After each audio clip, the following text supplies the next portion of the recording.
What's going on, guys? We're going to do something different here. We're going to react to a video. This is going to be from Ginger Prime, aka Brian, and it's called Throne and Liberty, 5 Lessons It Needs to Learn from Final Fantasy XIV, bar Ginger Prime. So we're going to see what this is all about. You know, Throne and Liberty isn't out yet, so I'm kind of curious of what lessons we can take from 14 to bring over to Throne and Liberty, I guess, for it to be a success in this If you video. haven't been paying attention to Throne and Liberty, the anticipation and the excitement around this game is already starting to reach a fever pitch. And as a Final Fantasy XIV veteran myself, I've been thinking, what should Throne and Liberty learn, both positive and negative, from Final Fantasy XIV to really give itself the best chance for success here in 2023? Now, there's a lot of information that's about to drop about Throne and Liberty. There's some that I've actually... All right, hold on one second. I do want to say that over in Korea, their games do a lot better than they do in the States. This is just how it is. If we look at the earnings call, the actual report, it shows the numbers, and they're not really planning on a lot of money from the North American, European market as they do from the actual Korea and Asia market. They just get so much more out of those markets, and they have them separated as Korea and Asia, and they get way like triple the amount that they make from the North American market. So we'll see what they consider a success is going to be a global success, or they just consider it a success in their normal market. Been privy to, and I'm going to share that here in the next couple of weeks. So if you guys like Throne and Liberty footage, hopefully you stick around and enjoy this video. And if you don't, well, he was saying he had some news to show, right? Around and enjoy this video. Liberty, there's some that I've actually been privy to, and I'm going to share something that he's been privy to. I wonder if it's Amazon actually going to be publishing Throne of Liberty. He's been pretty adamant about that. And hopefully I'll see you in the next video. But regardless, these are going to be the 5 things that Throne and Liberty needs to learn from Final Fantasy XIV. So let's go ahead and break that down right now. Starting with number 1, if you guys have been following the channel for any period of time, this should not be a surprise to you. Controller support. Final Fantasy XIV has the best in class controller support for any MMORPG. And because Throne of Liberty will be using tab targeting, from everything that we've been told and that we can see, I think we haven't actually been told that it'll be using tab targeting. It seems like it'll be like a soft lock because it never showed any type of targeting system ever in the game. But we do know it does have, like, from the videos we saw, it looked like it had minimal buttons. This is going to be critical. Unless I missed that. Let me know in the comments if I missed that it had tab targeting. That they use the Final Fantasy XIV model, and they can expand on it. They can kind of take it and run with it. But Yoshi P specifically has not trademarked, has not copywritten that model because he wants other people to use it. And the fact that Throne of Liberty is coming to PS5, Xbox Series X, PC. See, the model, the crossbar system that Final Fantasy XIV has is unique to Final Fantasy XIV, and it could probably work with other MMOs that have like 30 buttons that you have to press. Throne of Liberty, from what we saw in the gameplay trailers, from what I can remember, that there was only like six buttons, and there's an active block button to use also, like a counter type button that they mentioned. So I feel like it's built to be made for a controller because they're trying to build it for all of the systems. So they're already going to have like the way the controller is mapped out for the controller support. And I'm kind of curious. I don't think they're going to do like a crossbar. I just feel like, and they're going to have it so you can play it on mobile, which I don't think the crossbar system is going to be like really the best unless you play with a controller on mobile. So I think they're just going to have it to where it's just going to be easy to hit all of the buttons pretty much. And the fact that you can stream this to your mobile device, I'm going to assume that GeForce Now is also going to be in the mix. I'm hoping. But controller support, like, it is just the best. And I think, and I really hope that more MMOs really look to what Final Fantasy XIV is doing and adapt that exact same model. It's very comfortable, and I personally would be very excited to see Throne of Liberty use. I think it's easy, but I think there's a lot of games that are like MMOs, like New World, for example, has very limited buttons, and that will work very well on the controller just with the buttons it has. Even though like he has controller guides out for it, it's kind of cumbersome because it's not native to controller. Well, we know Throne of Liberty will have a native controller support, at least on the consoles, of course. So it is kind of interesting. You know, a controller has like 8 buttons on the front that you can press. Then you have the analog sticks, and then you have like now it's 4 buttons up top, so that's 12 buttons altogether.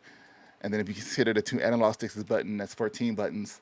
So there's like buttons all over the place with the controller that you wouldn't have to necessarily worry about I feel like if you're making controller support for a game like Throne of Liberty, the way they have it set up, it seems to be a button to switch between weapons, and then all of your attacks would be on like your cross buttons. And PlayStation would be the triangle, cross, square, or circle, and then maybe some spells or whatever it could be or items could be on the top buttons. It just seems like it'd be really easy to kind of manage that, but we'll have to see.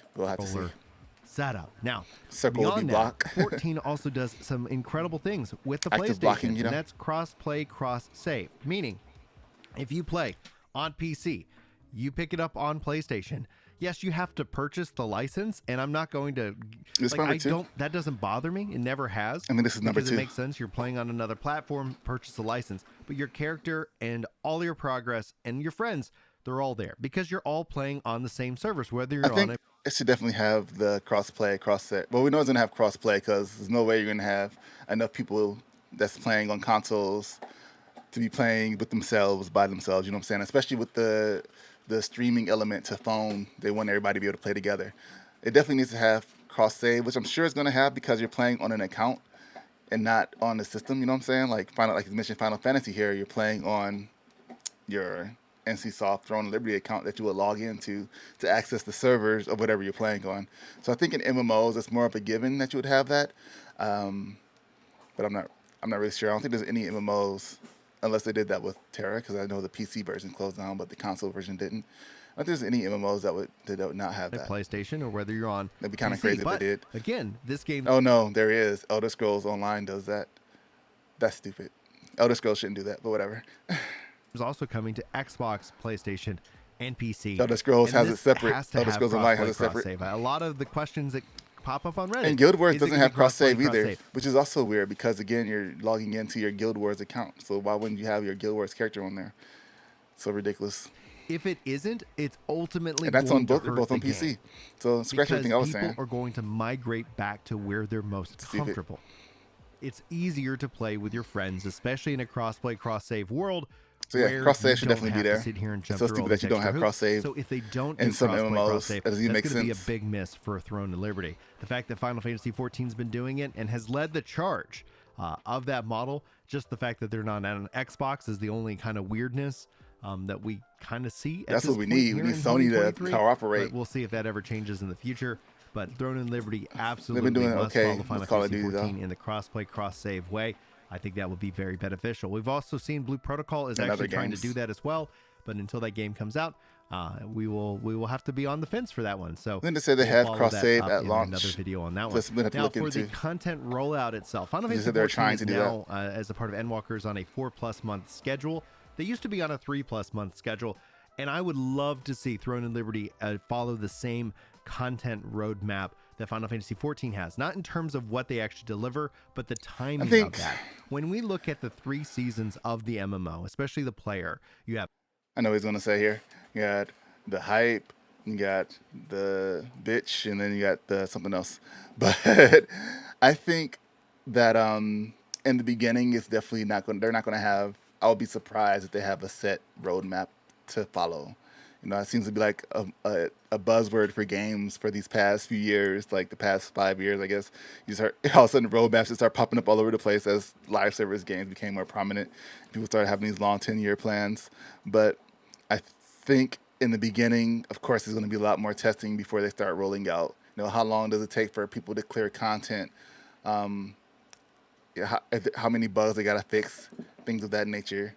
And then maybe we'll start seeing a more frequent, systematic rollout on things. You have hype, you have grind, and then you have complain. And this is the cycle that people go. Hype, grind, the nice and thing complain. about Final Fantasy XIV for the longest time is that complaint cycle was short. Because as soon as you started getting frustrated with the content that was in the patch, guess what? They're already talking about the next patch. So any kind of complaint or frustration was muted because you were always being inundated with new information to be excited about the next.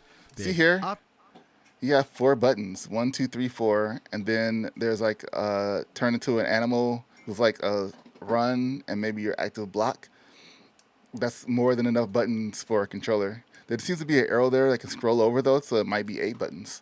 But yeah, now that they've actually increased the length of that schedule, you're actually seeing a lot more drama pop up within the community. Sure, it's gotten much bigger, but it's in that complaining cycle that ends up driving the vast majority of stuff and that you do. I want to use the AI clear face. the content within a month, AI character and now creation. you actually have about 3-ish months to kind of get frustrated. And so we're seeing a actually little be bit in the more of game. that. I think if MMOs can hit that 3-month cadence, that ends up being kind of the perfect solution for that. Now, one of the things that Final Fantasy XIV does that in terms of content rollout, that Wow, I you think see the Ronin things walking in the Liberty background. must have, they need to have a figurehead. All right, They yeah, need to 8. have I gotta turn off this caption so you guys can see that. Is it here? No, I lost it.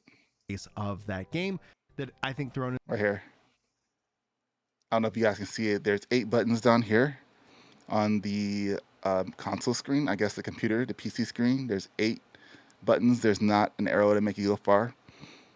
And then there's like a weapon change here, like the up arrow where you can change your weapon, and some kind of circular thing here. And then it looks like you're a meter for like how well you're connected or something like that. I'm not sure what that could be. Then there's audio, camera on the side, chat, and you got the weather cycle up here in the upper left. Liberty must have. They need to have a figurehead. They need to have a face. Like if we look at New World, New World has Scott. Scott is the face of that game. And I think when we look at Final Fantasy XIV, that's Yoshi. I don't think now, you need there's a whole face. team of You don't people need to have behind a them, face for a and I think game. it's important. But I think Throne and Liberty needs to adopt that same kind of mindset, especially when it comes down to communication. Because even if they hit 3-month cycle updates, but people aren't really aware of what's going, it's hard to get the information. Of course, we if never you really want to know know who the if there's game directors are, dialogue between us, because and they're the fact trying that to this game win most trust likely and be, especially over the COVID season, they're trying to win trust and be more human and get the people on their side, and that's why they show a face. But I don't think that's something that you need to have. You know, everybody knew who Ian Hazzikostas was, and everybody hated him before all these changes. There's probably still some people that don't really trust him that well. So we'll have to see. Like, having a face isn't always a good thing, especially if the game isn't doing well. And it also depends on the culture. One of the things that we saw with Yoshi P and Final Fantasy is that they were really trying to get people back to enjoy the game because it did so bad when it first launched. And so they were humbling themselves and putting themselves out there and putting this for the people, where NCSoft doesn't necessarily have to do that right now. We have seen the game directors and other creative directors and stuff like that in the director's preview. So they have put some people to it, and it's really just up to the players to actually remember them. Hopefully, as we see more videos come out, maybe in the next update after this beta test, we will see the same people pop up again.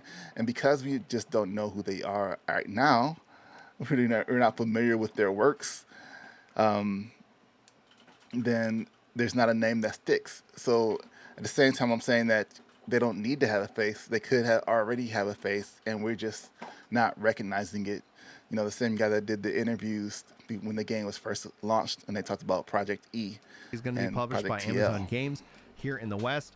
There's going to be a little bit of a gap in that time, and for some reason my voice cracks. So puberty is finally here. All right, now guys, if you're enjoying the video so far, if you've learned something, if you're having fun, or you just really want to freely support the channel, please be sure to subscribe to like, this channel, comment, and share these videos. Also, That's check out this best video and way subscribe to his channel. You can help me out. If I'll you have a guys link want down more in the Throne and comments Liberty as well. coverage, this is where you're going to get it. I'm going to make sure you get all the latest news and this is a bad place to put this in this video because it has a long way to go. It's too long. It seems like the video is getting ready to end, but okay. Details about this game, and so be sure to check out the channel. And welcome if you do decide to subscribe. My name is Brian. If you're already a subscriber here, and welcome in everybody. Thanks so much for hopefully engaging Brian, with the video in some way. Now beyond that, there's two things. I'll have a link to this in the description. Go ahead, check it out if you want to watch it without me pausing it and talking over it. And also, I'll have subscribe to this channel that Throne and Liberty should absolutely avoid when it comes to lessons from Final Fantasy XIV. First and foremost, and if you agree with this, you gotta sound off. That's the deal on this one. Housing. Sound off. Do not, for any reason, copy the Final Fantasy XIV housing system. That system is by far the worst housing system. Designed with the best intentions, and then the execution of don't that copy system housing leads to constant frustration. Housing to the is point bad. Where, like, I feel guilty for having a house every time it starts trending on Twitter and on Reddit. And the fact I do not feel guilty for having a house because I'm not a new player, so I don't care. But, yeah, don't copy that. It's an old dated system, and you would think they would have more space for servers for housing since it's not really like that huge thing. But I guess I'm not sure how housing takes up the world in Final Fantasy. They open up new worlds, and all those houses go away really quick. Like, how does that? And then have apartments, but nobody really likes apartments. It just seems all kind of weird. If the apartments could be instants where it turned into like a house, that'd be kind of cool. Like you had a balcony you could walk out on, a patio to walk out on. Should tell you that I kind of wish they would go back to the complete drawing board and overhaul that entire system at some point. I just think they should just go ahead and make Final Fantasy the next Final Fantasy online game. Don't do that. If you're going to copy a housing system, my personal experience comes from New World, in which that everybody can have that house. It's you buy an instanced version of that in the open world, and the fact that they're leaning more into open world housing is all right. Liberty houses has are me kind of personally very, very excited. You can't customize the outside that in the long that run. well, So like you can in Final Fantasy. Do not look at Final Fantasy XIV's housing system as any metric for success. And then the final thing, this is something that I really wish Final Fantasy XIV would embrace. And so, based off of what they've already shown us with Ronin Liberty, it seems like they're leaning into this builds and build culture. Now, Final Fantasy XIV's gear set system, I think, is by far incredible, but there's no builds or other things that get connected to it. It's just in this case, especially with Glamour, a visual representation. That's one thing we don't really know. Character, one of the many things we don't really know about this. What your character is capable of. We know you can select multiple weapons and use whatever weapon you want to. It's a classless system. You know, you kind of gravitate to what you want to do, but at the same time, we don't know how you will spend points in these classes or anything like that yet. Outside the job themselves, and no, there will be classes as level. Is there leveling? Does not constitute a build, but within the world of Throne and Liberty, the fact that you have a classless-based system that you can pick, but I would like to see the various different weapons which will constitute your build. Embracing that culture, like that. Give us lots of variety. I think essentially when the risk comes into the content roadmap, I think essentially segment various pieces of content that you can turn off various perks and build options, so that way if you ever wanted to have that race for worlds first. So like here, for example, where they show lightning, and if it rains or lightning can zap multiple targets, I think you should be able to spec into that where your lightning becomes affected by the weather if you wanted to. Build options, so that way if you ever wanted to have that race for worlds first, that you don't compromise the entire game just to appease like a very small percentage of the population. Give us builds, give us variety, and yes, there will be a meta, and yes, there will be people who bow down and serve that meta, but not everybody. That is actually a much smaller portion of the population than we really give it credit to. Sure, people want to be efficient and they want to do well, and that's where builds become fun, and you can experiment with them, and over time they can change. And I think that variability, people are always going to min-max everything in terms of various different offerings, both PvP. It's up to other people to actually just go along with it or not. That capacity. And that's where the problem comes in. Like, I would hope that they might segment off the various different. Like, if your build is the same for PvP and PvE, that they could also have kind of a hard line in the sand, so they can adjust how things work in PvP. I like the idea of PvP gear. I've always liked that idea. I didn't like when WoW took it away. They took off resilience off of the gear. And I like that there's PvP perks in New World. I haven't really messed around with PvP a lot in New World, but I do like that there's PvP perks that you can put on gear in New World that you can get on gear in New World. So I like the idea of gear made specifically for fighting other players versus fighting the environment. I think that really draws a hard line. And with it not being open world and free PvP, I think it would make more sense for the game to do that. And if it didn't do it, that's fine as well. I like that idea. Slightly different than they do in PvE, so resilience that you don't end up nerfing something in PvP and then it becomes completely useless in PvE. That's one of the frustrations I end up seeing in some games where they try to blend these two systems and then, together. like WoW decided to try to, you can use your PvP gear in raids. Like, any of my previous footage, any of my previous coverage. Just bring the right gear. Probably the correct word, not footage in this case, but we're going to just roll with it. Be sure to check out the home channel page. We got lots of videos, lots of discussions, lots of news on this game and on many others, as I like to talk about video games here on the channel. Thank you guys so much for your time. I really appreciate you being here. Hopefully.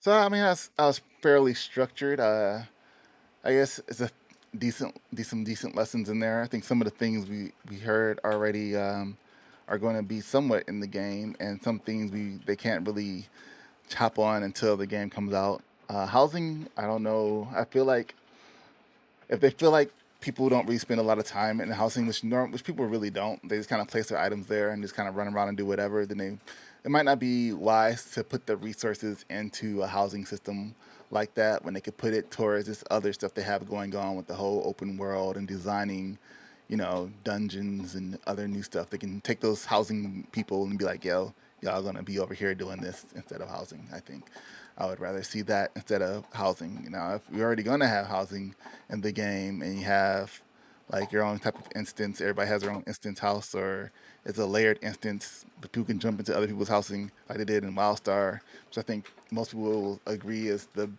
best housing system that they've had in games. Um, then I think that would be kind of all right. That would be all right. We see even Final Fantasy is kind of moving away from housing a little bit as they have islands now.